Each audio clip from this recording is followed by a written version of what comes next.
Hey guys, this is Comic Uno, and today I'm doing a review for Trinity issue 3.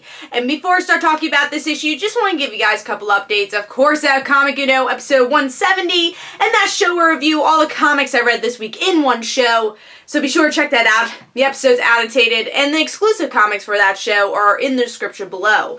But let's start talking about Trinity issue 3, one of my favorite DC Rebirth titles so far. And with this issue, we dig a little deeper into Batman stories. So the previous two issues were definitely centered around Superman. So now we're getting Batman, and then it looks like the next issue will be Wonder Woman centric. So really love this cover here. It's Superman and Wonder Woman consoling Batman after the death of his parents. So very cool cover. And the interior artwork has changed, but it's still kind of the same format we usually see with Manapool. Love the paneling here. And even though it doesn't have the watercolor look to it, still really enjoyed the artwork here, and I think it fit for this this Batman tale. So let's start talking about the story. What happened here?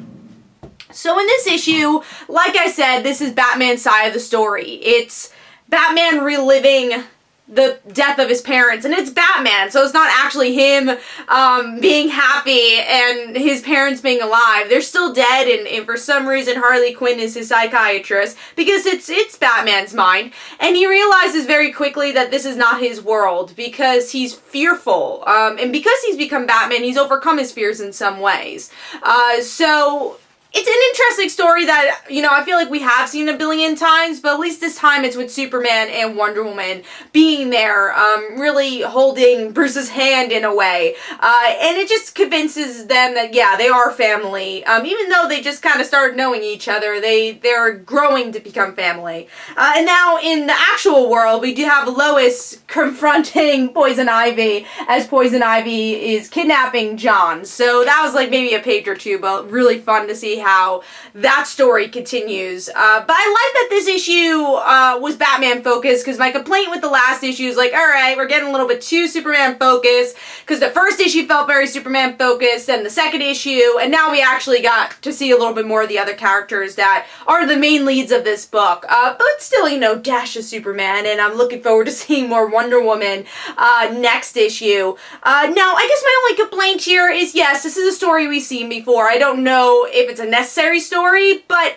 again, the element that we haven't really seen is seeing this tale of Batman through the eyes of Superman and Wonder Woman at the same time. So I enjoyed that. I thought it was a solid book. I think the emotion was there. The story is still very interesting with Poison Ivy. It's not as high as I put Trinity, but still a very solid book that I think is worth reading if you are a Batman fan or just a fan of these characters in general, where I think Francis Manapool writes the dialogue really well and captures the story very well. So Trinity issue 3 gets 4 stars. Hopefully you guys enjoyed. This is Comic Uno. Don't forget to follow me on Twitter. Don't forget to like my Facebook page. Also, description below, there are links for my comic book, Like Father, Like Daughter. And don't forget to like the Facebook page of Like Father, Like Daughter. And I'll see you guys later.